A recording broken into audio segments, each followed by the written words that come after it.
வணக்கம். செல்வகுமாரின் மாலை வானிலை ஆய்வறிக்கை. அதிகாரப்பூர்வ வானிலை அறிக்கைக்கு இந்திய வானிலை ஆராய்ச்சித்துறை அறிக்கையை பார்க்கவும். 2026 மார்ச் 29 ஞாயிற்றுக்கிழமை மாலை நிலவர ஆய்வறிக்கை. இன்றைக்கு எதிர்பார்த்தது போலவே ஞாயிற்றுக்கிழமை உச்சபட்ச வெயில் திருச்சியிலேயே 102 டிகிரி உயர்ந்திருக்கிறது. திருச்சியே 102 ஆயிருக்கு. அப்போ கரூர் பரமத்தி வேலூர் மற்றும் ஈரோடு, கோவில்பட்டி, சிவகாசி, விருதுநகர், மதுரை, தாராபுரம், பொள்ளாச்சி, உடுமலைப்பேட்டை இந்த பகுதி எல்லாமே கடும் வெப்பம் உயர்ந்திருக்கும். ஏதாவது ஒரு இடத்துல 103, 104 டிகிரி கூட போயிருக்கலாம். இன்றைக்கு தான் உச்சபட்ச வெப்பம். நாளைக்கு 1 டிகிரி குறையும். 2ஆம் தேதிக்கு பிறகு முற்றிலுமாக குறையும் என்று சொல்லியிருக்கிறோம். ஆனால் இந்த வெப்பம் 1 டிகிரி குறைந்தாலும் உங்களுக்கு குறைந்தது போல் தெரியாது. இன்றைய வெப்பத்தை நாளைக்கு அனுபவிக்கும் பொழுது இன்றைய நிலை உங்களுக்கு நாளைக்கு தெரியாது. ஏன்னா நாளைக்கும் வெப்பம் இன்று போல் இருப்பது போல் தெரியும். ஆனால் வெப்பநிலை மாநில பார்த்தீங்கன்னா நாளைக்கு இன்றைய விட 1 டிகிரி குறைவாக இருக்கும். நாளை மறுநாள் அதை விட 1 டிகிரி குறைவாக இருக்கும். 3ஆம் தேதியிலிருந்து 98, 96 டிகிரிக்கு கீழே தான் இருக்கும். 100 டிகிரி இருக்காது, எங்கேயுமே இருக்காது. ஒருவேளை 98, 99 இருந்தால் அது வேலூர், சேலம் இந்த பகுதி இருக்கலாம் வரக்கூடிய 3ஆம் தேதிக்கு பிறகு. தற்பொழுது மழைப்பொழிவை பொறுத்த வரைக்கும் நாம் எதிர்பார்த்ததில் எந்த மாற்றமும் இல்லை. அதாவது வரக்கூடிய 3ஆம் தேதி 3ஆம் தேதி தமிழ்நாட்டில் படிப்படியாக 3ஆம் தேதி முதல் படிப்படியாக பரப்பில் அதிகரிக்கும் இடிமழை, மாலை இரவு மழை. இதனிடையே நேற்றைக்கு நீலகிரி மாவட்ட மேற்கு பகுதி, வால்பாறைக்கு மேற்கே உள்ள கேரள பகுதி மற்றும் கன்னியாகுமரி மாவட்டத்திற்கு மேற்கே இருக்கக்கூடிய கேரள பகுதியெல்லாம் நேற்றைக்கு மழைப்பொழிவை கொடுத்தது. இன்றைக்கும் அதேபோல் கேரள எல்லையோரத்தில் இருக்கும். அதாவது 29ஆம் தேதி 30, 31 நீலகிரி மற்றும் ஈரோடு மாவட்டத்தோட நீலகிரி மாவட்ட எல்லைப்பகுதி, கர்நாடக எல்லையோர பகுதிகளில் மழைப்பொழிவை கொடுக்கும். அது ஏற்கனவே நாம் அறிவித்திருக்கிறோம். 2ஆம் தேதி வரக்கூடிய 2ஆம் தேதி வியாழக்கிழமை தென் மாவட்டங்களில் ஓரிரு இடங்களில் மழைக்கு வாய்ப்பு இருக்குது. 2ஆம் தேதி தென் மாவட்ட கடலோர பகுதிகளில் தொடங்கும். 3ஆம் தேதி வெள்ளிக்கிழமை மாலை இரவிலே தென் மாவட்ட கடலோரம், டெல்டா மாவட்டங்கள், தென் மாவட்ட கடலோர பகுதி, தென் உள்பகுதி, ஒட்டுமொத்த மேற்கு தொடர்ச்சி மலைப்பகுதி இடிமழை பொழிவை கொடுக்கும். கண்டிப்பாக திண்டுக்கல், திருச்சிக்கு தெற்கே, திண்டுக்கல், திருச்சி உட்பட இந்த மாவட்டங்களுக்கு தெற்கே டெல்டா மாவட்டங்கள் உட்பட தென் மாவட்டங்கள் வரக்கூடிய 3ஆம் தேதி மாலை இரவில் நல்ல மழைப்பொழிவை கொடுக்கும். அதே நேரத்தில் படிப்படியாக உள்ளேயும் முன்னேறும் 4ஆம் தேதி. 4ஆம் தேதி அனைத்து மாவட்டங்களுக்கும் மழை. ஏப்ரல் 4 அனைத்து மாவட்டங்களுக்கும் மழை தான். ஆனால் ஒதுக்கி இருக்கும். எல்லா மாவட்டங்களுக்கும் மழை உண்டு. மாவட்டத்தில் ஒதுக்கி ஆங்காங்கே மழை இருக்கும். மேற்கு தொடர்ச்சி மலை மாவட்டங்கள், உள் மாவட்டங்கள், தென் மாவட்டங்கள், டெல்டா மாவட்டங்கள் மற்றும் வட உள் மாவட்டங்கள், கர்நாடக எல்லையோர மாவட்டங்களுக்கு கொஞ்சம் கூடுதல் பரப்பில் மழை இருக்கும். ஆனால் ஒதுக்கி தான் இருக்கும். சென்னைக்கும் கூட 4ஆம் தேதி மழை வாய்ப்பு இருக்குது.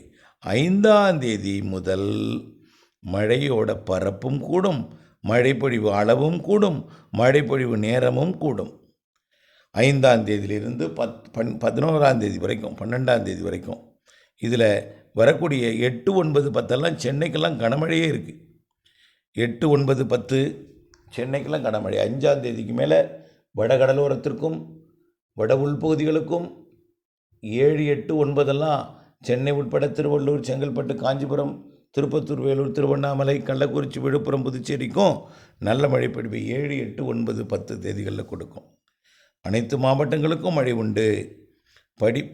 முதல் வாரத்தின் பிற்பகுதி 2ஆவது வாரத்தில் தான் அதாவது வடகடலோரத்திற்கும் முன்னேறும். அது வரைக்கும் அனைத்து மாவட்டங்களுக்கும் இருந்து கொண்டு தான் இருக்கும். இந்த சுற்றின் மழை, அதாவது வரக்கூடிய 3ஆம் தேதி தொடங்கும் மழை 12ஆம் தேதி வரைக்கும் ஆங்காங்கே ஒதுக்கி இருந்து கொண்டே இருக்கும். 12ஆம் தேதி வரைக்கும். பிறகு கேரளாவில் மட்டும் இருக்கும். தமிழ்நாட்டில் மீண்டும் வெப்பம் உயரும். உயர்ந்தாலும் காற்றழுத்த தாழ்வு நிலை உருவாவதற்கு சாதகம் இருக்குது. 14ஆம் தேதிக்கு மேலே 15, 16, 18க்குள்ளே வங்கக்கடலில் சுமத்ரா தீவு மற்றும் அந்தமான் தெற்கு அந்தமான் கடற்பகுதியில் உருவாகக்கூடிய காற்றழுத்த தாழ்வு பகுதி நிலையாகி மண்டலமாகி அது வங்கக்கடலில் எதை நோக்கி எந்த மாநிலத்தை நோக்கி நெருங்கி வரும் என்பது ஆய்வில் இருக்குது. அது தொடர்ந்து நம்ம வானிலை அப்டேட்ஸோடு இணைந்திருங்க. அது தொடர்பாக அறிவிக்கலாம். அதற்கு முன்பு இந்த 3ஆம் தேதியிலிருந்து 12ஆம் தேதி வரை பெறக்கூடிய மழைப்பொழிவை விவசாய பணிகளுக்கு திட்டமிட்டு கொள்ளுங்கள். அதாவது 3ஆம் தேதி டெல்டாவிற்கு வாய்ப்பு இருக்குது. தென் மாவட்டங்களுக்கு ஆங்காங்கே இருக்கும். ஆனால் பரவலாக மாவட்டம் முழுவதும் பெய்யாது 3ஆம் தேதி. 3ஆம் தேதி பெய்யாத இடத்துல 4ஆம் தேதி பெய்யும். 4ஆம் தேதியும் பெய்யாத இடத்துல 5ஆம் தேதி பெய்யும். 6, 7, 8 கொஞ்சம் கூடுதல் பரப்பில் இருக்கும். 9, 10, 11, 12ஆம் தேதி அதாவது ஏப்ரல் 12ஆம் தேதி வரைக்கும் உள்ள ஆங்காங்கே ஒதுக்கி பெய்யக்கூடிய மழை அந்த 3லிருந்து 12ஆம் தேதிக்குள் இருக்கக்கூடிய அந்த நாட்களில் ஏதேனும் ஓரிரு நாள் நல்ல மழைப்பொழிவை கொடுக்கும். அனைத்து மாவட்டங்களுக்கும் மழை வாய்ப்பு என்பது 5ஆம் தேதியிலிருந்து 6, 7, 8, 9 வடகடலோரமும். அடுத்தபடியாக ஆலங்கட்டி மழை. நீண்ட இடைவெளிக்கு பிறகு முதல் நாள் பெய்யக்கூடிய மழையில் ஆலங்கட்டி இருக்கும். அது வரக்கூடிய 2ஆம் தேதி 3ஆம் தேதி பெய்யக்கூடிய முதல் மழையில் தென் மாவட்டங்களுக்கு ஆலங்கட்டி இருக்காது. தென் மாவட்டங்களில் மேற்கு பகுதியில் இருக்கலாம். தேனி, கேரளா, மேற்கு தொடர்ச்சி மலை, வால்பாறை, அப்புறம் நீலகிரி, ஈரோடு, கோயம்புத்தூர் மாவட்டம் ஆங்காங்கே இந்த 3ஆம் தேதி தொடங்கக்கூடிய மழையில் கொஞ்சம் ஆலங்கட்டி மழை, ஐஸ்கட்டி மழை இருக்கும் ஈரோடெல்லாம். ஆனால் பரவலாக அனைவருக்கும் ஆலங்கட்டி மழையை கொடுக்காது. ஒதுக்கி பெய்யும்போது பெய்யும் இடத்துல கொடுத்தனும். அடுத்த நாள் தான் அந்த இடத்துல பெய்யும். அடுத்த நாள் அந்த இடத்துல ஏற்கனவே தூறலோ லேசான மழையை கொடுத்துருந்தால் அந்த இடத்துல ஆலங்கட்டி மழை வராது. ஆனால் மழை காற்றுடன் இருக்கும். வெப்பச்சலன இடி மழைனாலே கோடை மழைனாலே அதில் காற்று இருக்கும். கண்டிப்பாக நல்ல மழை இருக்குது. வரக்கூடிய 3ஆம் தேதியிலிருந்து 12ஆம் தேதி வரை மாத 3வது வாரம் 14லிருந்து 22க்குள் ஒரு காற்றழுத்த தாழ்வு பகுதி தீவிர தாழ்வு பகுதியாகி மண்டலமாக கூட மாறலாம். வாய்ப்பு இருக்குது வங்கக்கடலில். அதே போல் ஏப்ரல் இறுதியிலையும் வாய்ப்பு இருக்குது. மே மாதத்தில் அரபிக்கடலில் நிகழ்வு இருக்குதுன்னு ஏற்கனவே நம்ம சொல்லியிருக்கிறோம். அரபிக்கடல் வெப்பம் மிக வேகமாக உயர்கிற காரணத்தினால மே மாதத்தில் முன்கூட்டியே தொடங்கும் பருவமழை அரபிக்கடல் நிகழ்வு மே இறுதி வாரத்திலேயே வலுவாக உருவாக வாய்ப்பு இருக்குது. ஆக தொடர்ந்து வானிலை அப்டேட்ஸோடு இணைந்திருங்கள். இப்பொழுதே அறிக்கை 3ஆம் தேதியிலிருந்து ஆங்காங்கே இடிமழை. அதற்கு முன் மேற்கு தொடர்ச்சி மலைப்பகுதிகளில் ஒரு சில இடங்களில் மழை.